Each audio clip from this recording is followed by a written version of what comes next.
ಕ್ರಿಸ್ತನನ್ನು ಪ್ರತಿಫಲಿಸುವಂತೆ ನಿಮ್ಮ ಆತ್ಮಗಳನ್ನು ವಾಕ್ಯದಲ್ಲಿ ಬಲಪಡಿಸುವ ಅನುದಿನದ ಧ್ಯಾನ. ಇಂದಿನ ಧ್ಯಾನದ ಶೀರ್ಷಿಕೆ ಕ್ರಿಸ್ತನನ್ನು ದೃಷ್ಟಿಯಲ್ಲಿ ಇಟ್ಟುಕೊಳ್ಳುವುದು. ಈ ದಿನದ ದೇವರ ವಾಕ್ಯ, ನಂಬಿಕೆಯನ್ನು ಹುಟ್ಟಿಸುವವನು ಪೂರೈಸುವವನು ಆಗಿರುವ ಯೇಸುವಿನ ಮೇಲೆ ದೃಷ್ಟಿಯಿಟ್ಟು ನಮಗೆ ನೇಮಕವಾದ ಊಟವನ್ನು ಸ್ಥಿರಚಿತ್ತದಿಂದ ಓಡೋಣ. ಆತನು ತನ್ನ ಮುಂದೆ ಇಟ್ಟಿದ್ದ ಸಂತೋಷಕ್ಕೋಸ್ಕರ ಅವಮಾನವನ್ನು ಅಲಕ್ಷ್ಯ ಮಾಡಿ ಶಿಲುಬೆಯ ಮರಣವನ್ನು ಸಹಿಸಿಕೊಂಡು ದೇವರ ಸಿಂಹಾಸನದ ಬಲಗಡೆಯಲ್ಲಿ ಆಸನಾರೂಢನಾಗಿದ್ದಾನೆ. ಇಬ್ರಿಯ 12ನೇ ಅಧ್ಯಾಯ 2ನೇ ವಚನ. ಅನುಮಾನಗಳು ಮತ್ತು ದ್ವೇಷ, ಹೊಟ್ಟೆಕಿಚ್ಚು ಮತ್ತು ದುಷ್ಟ ಅನುಮಾನದ ಆಲೋಚನೆಗಳನ್ನು ಕಾಪಾಡಿಕೊಂಡೇ ಇದ್ದರೆ ಅವರು ದೇವರ ಆಶೀರ್ವಾದಗಳಿಂದ ಹೊರಗುಳಿಯುತ್ತಾರೆ.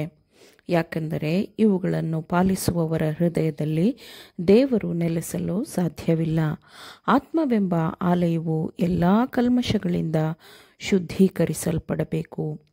ಕ್ರಿಸ್ತನು ಈ ಎಲ್ಲ ವಿಷಯಗಳಲ್ಲಿನ ಅಪಾಯವನ್ನು ಮೊದಲೇ ನೋಡಿದ್ದನು ಮತ್ತು ಅವನು ಈ ಲೋಕಕ್ಕಾಗಿ ಪ್ರಾಣ ಕೊಡುವ ಮುಂಚೆ ತಾನು ತನ್ನ ತಂದೆಯೊಂದಿಗೆ ಐಕ್ಯವಾಗಿದ್ದ ಹಾಗೆ ತನ್ನ ಶಿಷ್ಯರು ತನ್ನೊಂದಿಗೆ ಐಕ್ಯವಾಗಿರಲಿ ಎಂದು ಯೇಸು ತಂದೆಯನ್ನು ಬೇಡಿಕೊಂಡನು.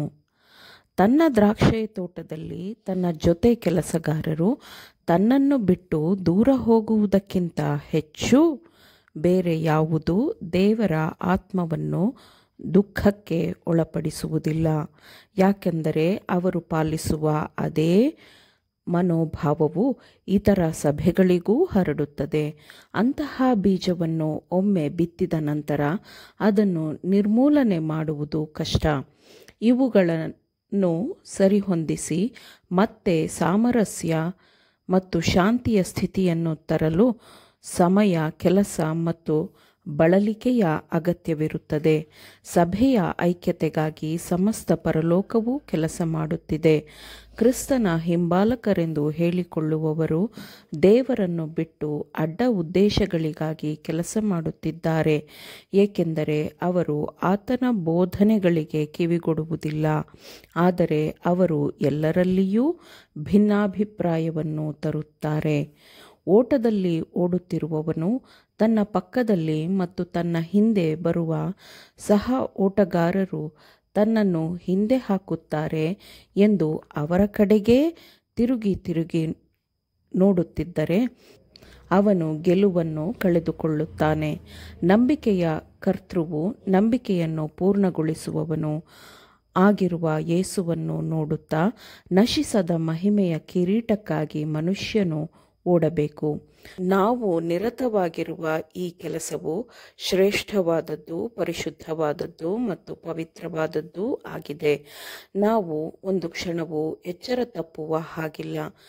ಕಿರೀಟ, ಹೌದು, ನಶಿಸಿ ಹೋಗದ ಕಿರೀಟವನ್ನು ಗೆಲ್ಲಬೇಕಿದೆ. ಅದನ್ನು ಓಟವನ್ನು ಓಡುವವನ ಮುಂದೆಯೇ ಇಡಬೇಕು. ಆ ಕಿರೀಟವು ದೊರಕುವಂತೆ ಓಡಿರಿ. ಮನುಷ್ಯರನ್ನು ನೋಡಬೇಡಿರಿ. ದೇವರಿಗಾಗಿ ನಿಮ್ಮ ಜವಾಬ್ದಾರಿ ಇರಬೇಕು.